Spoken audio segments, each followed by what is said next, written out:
প্রিয় ছাত্রছাত্রী, গতদিন আমরা তড়িৎ ক্ষেত্র তড়িৎ বিভব সম্পর্কে আলোচনা করেছিলাম।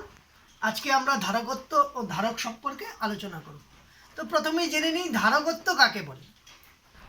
কোনো বস্তুতে আমরা যদি তাপ দিই তাহলে কি হয়, তার উষ্ণতাটা বৃদ্ধি পায়, এবং বিভিন্ন বস্তুতে যদি সমপরিমাণ তাপ দিই তাহলে আমরা দেখতে পারি কি উষ্ণতাটা বিভিন্নভাবে বৃদ্ধি পায়। যে ধর্মের জন্য ওই উষ্ণতাটা বৃদ্ধি পাচ্ছিল তাকে আমরা তাপ ধারণ ক্ষমতা বা তাপগ্রাহিতা বলতাম। ঠিক একই রকমভাবে কোনো পরিবাহীতে যদি তড়িৎ আধানের পরিমাণ বৃদ্ধি করা হয় তাহলে তার বিভব বৃদ্ধি পায়। যে ধর্মের জন্য এই বিভবটা বৃদ্ধি পায় তাকে তার ধারকত্ব বলে। এবার দেখে নেই গাণিতিক উপায়ে কি হয়। কোনো পরিবাহীতে যদি কিউ আধান হয়, আধান দেওয়ার ফলে বিভব যদি ভি হয় তাহলে কিউ প্রপোর্শনাল টু ভি বা Q equal to C V বা C equal to Q by V. এই সিকে বলা হয় ধারকত্ব। সিকে পরিবাহীর ধারকত্ব বলা হয়। এই ধারকত্বের মান পরিবাহীর প্রকৃতি, তলের ক্ষেত্রফল, পরিবাহী তলের ক্ষেত্রফল,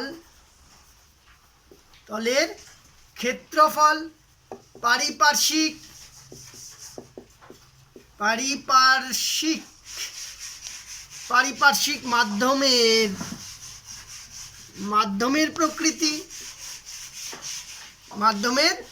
প্রকৃতি আর অন্যান্য পরিবাহীর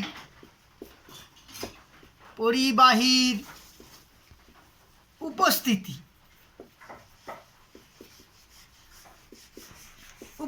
উপর এই ধারকত্ব নির্ভর করে। ধারকত্ব কি কি বিষয়ের উপর নির্ভর করে? পরিবাহীর প্রকৃতি, পরিবাহীর তলের ক্ষেত্রফল, পারিপার্শ্বিক মাধ্যমের প্রকৃতি এবং পারিপার্শ্বে উপস্থিত অন্যান্য পরিবাহীর উপস্থিতির উপরে এই ধারকত্ব নির্ভর করে। তাহলে ধারকত্ব কাকে বলে এখান থেকে কি বলতে পারি? C equal to Q by V. তার মানে কোনো পরিবাহী বিভব প্রভেদ, একক পরিমাণ বিভব প্রভেদ বৃদ্ধি করতে যে পরিমাণ তড়িৎ আধানের প্রয়োজন হয় তাকে তার ধারকত্ব বলে। এই ধারকত্বের সিজিএস ও এসআই একক দেখে নিই। ধারকত্বের এসআই একক ফ্যারাড। কি ফ্যারাড বা এফ দিয়ে লেখে। আর সিজিএস একক state farad. 1 farad equal to 9 × 10⁻11 state farad. এই হচ্ছে এককের সম্পর্ক। এবার মাত্রা দেখি। সি এর মাত্রা কি হবে? কিউ এর মাত্রা বাই ভি এর মাত্রা। তাহলে আমরা আবার কি জানি? ভি ইকুয়াল টু কি জানি? W by Q. তাহলে C equal to Q by W by Q equal to Q square by W. তাহলে কিউ স্কোয়ার মানে আই স্কোয়ার টি স্কোয়ার, আর ডব্লিউ মানে হচ্ছে M L square T minus 2। তাহলে ধারকত্ব আসলো M inverse L square T to the power 4 I square. এটা হচ্ছে ধারকত্বের মাত্রা জানলাম, বুঝতে পারলাম। এবার আমরা দেখব বিভিন্ন পরিবাহীর ক্ষেত্রে তার ধারকত্বটা কীরকম হয়। গোলীয় পরিবাহীর ক্ষেত্রে দেখি প্রথমে। গোলীয়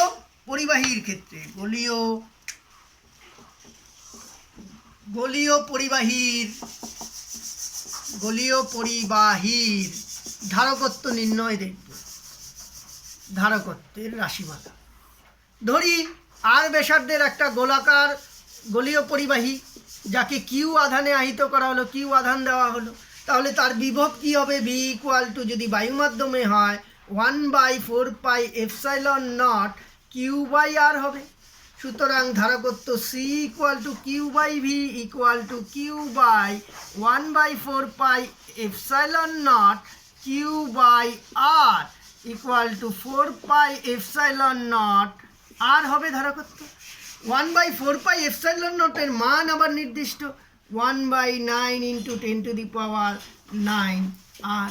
তাহলে এইখান থেকে আমরা ধারকত্বের মানটা পাবো কখন, আর এর মান মিটারে হবে, আর মিটার এককে হবে আর। এবার সিজিএসে কি হবে দেখে নিই। সিজিএসে যদি এই পদ্ধতিটাই করি তাহলে সিজিএসে করলে বায়ু মাধ্যমে ভি ইকুয়াল টু কি আসবে 1/k/r। সুতরাং সি ইকুয়াল টু আসবে q/1/k/r ইকুয়াল টু kr বা সি ইকুয়াল টু আর। তার মানে সিজিএসে, এটা সিজিএসে হবে। তাহলে সিজিএসে বায়ু মাধ্যমে ধারকত্ব তার পরিবাহীর গোলাকার পরিবাহীর ব্যাসার্ধের যে সংখ্যাগত মান সেটা 1 হবে। বুঝতে পারলাম। এবার দেখে নিই 1 ফ্যারাড কোনো ধারকত্ব কোনো বস্তুতে থাকতে পারে কি না। তাহলে আমার সি ইকুয়াল টু বায়ু মাধ্যমে কি পাচ্ছি 4πε0r বা আর ইকুয়াল টু কি আসবে 1/4πε0 ইন্টু সি। তাহলে 1 ফ্যারাড যদি হয় 1/4πε0 মানে 9 into 10⁹ into 1 equal to 9 into 10⁹ metre. তার মানে 1 ফ্যারাড ধারকত্ব বিশিষ্ট কোনো পরিবাহীর ব্যাসার্ধের মান 9 ইন্টু 10⁹ মিটার, যা পৃথিবীর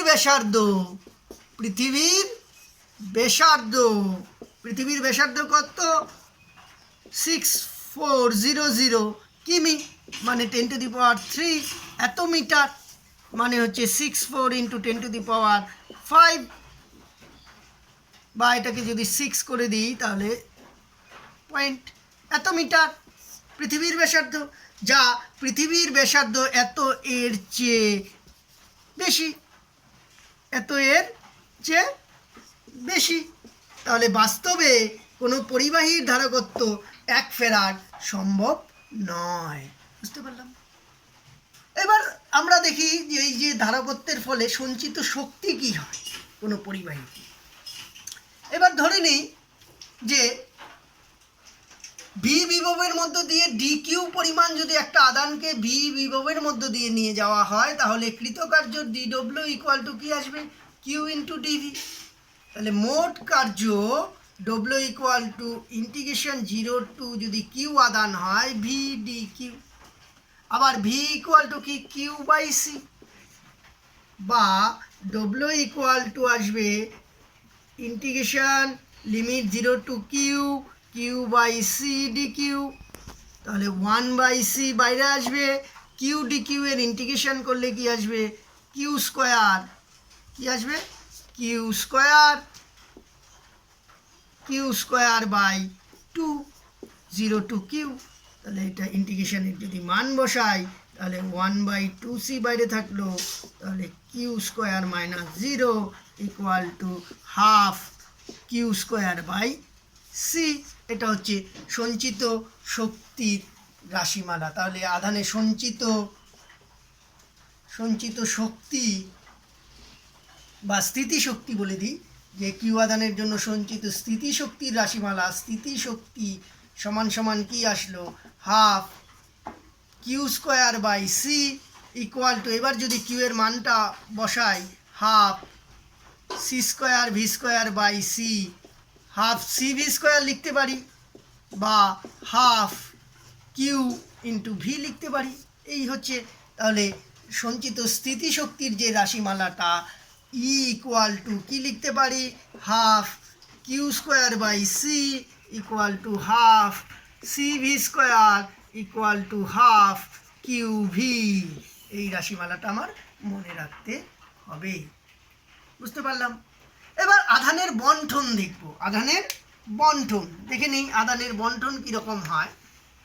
যদি সমবিভব সম্পন্ন দুটি পরিবাহীর মধ্যে সমবিভব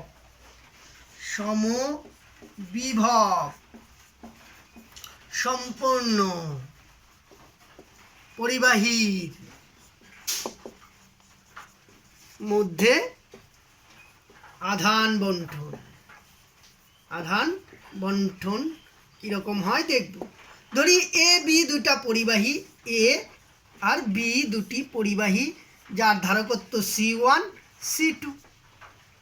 এদের একটা পরিবাহী তারের সাহায্যে যুক্ত করা হলো, ফলে এদের পরিবাহী তারের সঙ্গে যুক্ত করা হলো। এবার কিউ আদান দিলে যদি এতে Q1 বিতে Q2 আদান হয় এবং তাদের সাধারণ বিভব V হয়, তাহলে আমরা কি লিখতে পারি? Q equal to Q1 plus Q2, এটা লিখতে পারি। আবার Q1 সমান সমান C1V ও Q2 সমান সমান C2V লিখতে পারি। তাহলে এখান থেকে V ইকুয়াল টু কি আসবে? Q1 বাই C1 ও এখান থেকে V ইকুয়াল টু আসবে Q2 বাই C2। সুতরাং V সমান সমান কি লিখতে পারি? Q1 by C1 equal to Q2 by C2। এবার ভেদের সূত্র যদি প্রয়োগ করি তাহলে Q1 plus Q2 C1 plus C2 আসবে। তাহলে Q by C1 plus C2 আসবে।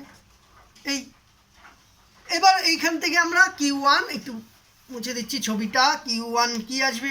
Q1 সমান সমান C1V ছিল, তাহলে C1 by C1 plus C2 into Q, C1 plus C2 into Q। আবার Q2 ইকুয়াল টু আসবে C2V, তার মানে C2 by C1 plus C2 into Q। সুতরাং এখান থেকে অনুপাত আধানের বণ্টনটা কিভাবে হবে দেখতে পাচ্ছি।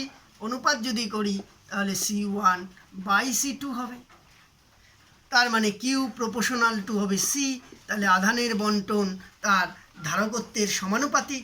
আবার ধারকত্ব আমরা জানি ব্যাসার্ধের সমানুপাতিক, তাহলে R1 বাই R2 বা Q প্রপোর্শনাল R, মানে হচ্ছে আধানের বণ্টন পরিবাহী গোলকের ব্যাসার্ধের সমানুপাতিক হবে।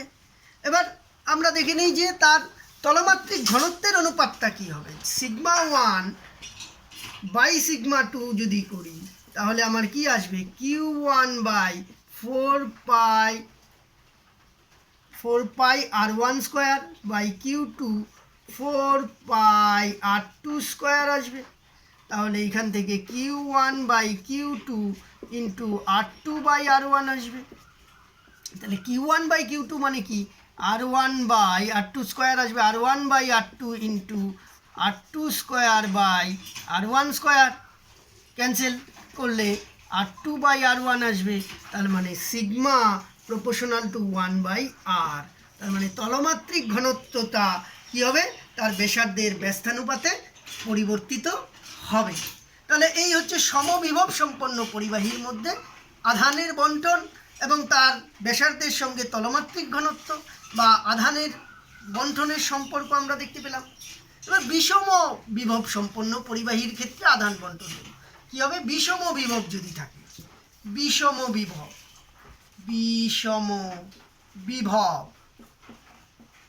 বিভব সম্পন্ন যদি হয় তাহলে আধান বণ্টনটা কীরকম হয় দেখে নেব। আবার আগের মতোই ধরি এ বি দুটা পরিবাহী, এ ও বি দুটি পরিবাহী যার ধারকত্ব C1 ও C2, বিভব V1 V2। তো সুতরাং সংযোগের আগে কি হবে? এতে আধান কত হবে? Q1 সমান সমান C1 V1, আর এতে আধান কি হবে? C2 V2। সংযোগের আগে মোট আধান কত হবে? মোট আধান Q1 প্লাস Q2 মানে হবে C1 V1 plus C2 V2। এই হচ্ছে সংযোগের আগে। এবার পরিবাহীটাকে যদি এ বি পরিবাহী দুটিকে পরিবাহী তারের সাহায্যে যুক্ত করা হলো, ফলে তার বিভব হয় V। তাহলে সংযোগের পরে মোট আধান কি হবে? মোট আধান তাহলে হচ্ছে এর জন্য কত হবে? এর জন্য হবে C1V, বি এর জন্য হবে C2V। বাস। এবার আধানের যদি সংরক্ষণ হয়, মানে আধান যদি নষ্ট না হয়, আধানের ক্ষয় না হয়, তাহলে আমরা লিখতে পারি C1V প্লাস C2V সমান সমান C1V1 প্লাস C2V2, বা এখান থেকে V সমান সমান C1V1 plus C2V2 by C1 plus C2। এই হচ্ছে তাদের সাধারণ বিভব। এবার এখান থেকে আমরা যদি ক্যালকুলেশন করি, করে দেখতে পারবো গণনা করলে যে এ পরিবাহী বিভব V1 যদি গ্রেটার দেন V2 হলে কি হবে, এ পরিবাহী দ্বারা বর্জিত, তাহলে এ পরিবাহী বর্জন করবে আধান, বর্জিত আধান কি আসবে, আগে কত ছিল আধান, আগে ছিল C1V1, পরে হচ্ছে কত C1V, এটা বর্জিত আধান ক্যালকুলেশন করব, ভি এর মান বসাবো এখান থেকে। আর বি পরিবাহীর দ্বারা গৃহীত আধান ক্যালকুলেশন করব, গৃহীত কি হবে, পরেরটা হবে C2V মাইনাস C2V2, এখান থেকে ক্যালকুলেশন করব, দেখব এ পরিবাহী দ্বারা বর্জিত আধান আর বি পরিবাহী দ্বারা গৃহীত আধান পরস্পর সমান হবে। এইখান থেকে আমরা ক্যালকুলেশন করে নিতে পারবো। একই রকমভাবে শক্তি ক্ষয়ের রাশিমালাটাও আমরা ক্যালকুলেশন করতে পারবো। কি করে হবে, শক্তি ক্ষয়, সংযোগের আগে মোট শক্তি কত হবে, এ পরিবাহীর জন্য শক্তি half C1V1 square plus B এর জন্য হাফ C2V2 স্কোয়ার। আর সংযোগের পরে মোট শক্তি কত হবে, half C1V square plus half C2V square. সুতরাং শক্তি ক্ষয় যদি করি, কতটা শক্তি ক্ষয় হয়, তাহলে এখান থেকে যদি আমরা মাইনাস করি, হাফ C1 প্লাস C2 যদি কমন নিয়ে নিলাম একবারে, V square minus half C1V1 square plus half C2V2 square. এই যদি ক্যালকুলেশন করি, এটা ক্যালকুলেশন করলে আমরা দেখব, ক্যালকুলেশন করে half C1 C2 by C1 plus C2 V1 minus V2 তার স্কোয়ার আসবে। এইটা বাড়িতে আমরা ক্যালকুলেশন করে নেব। এই হচ্ছে আমার ধারকত্বের সম্পর্কে আলোচনা এবং ধারক পরিবাহীর মধ্যে আধানের বণ্টন কিভাবে হয় সেগুলো, এই সম্বন্ধীয় যে গাণিতিক উদাহরণগুলো আছে বইয়ে, সেগুলো তোমরা ভালো করে দেখবে। নেক্সট দিন আমরা ধারক সম্পর্কে আলোচনা করব। বুঝতে পারলাম?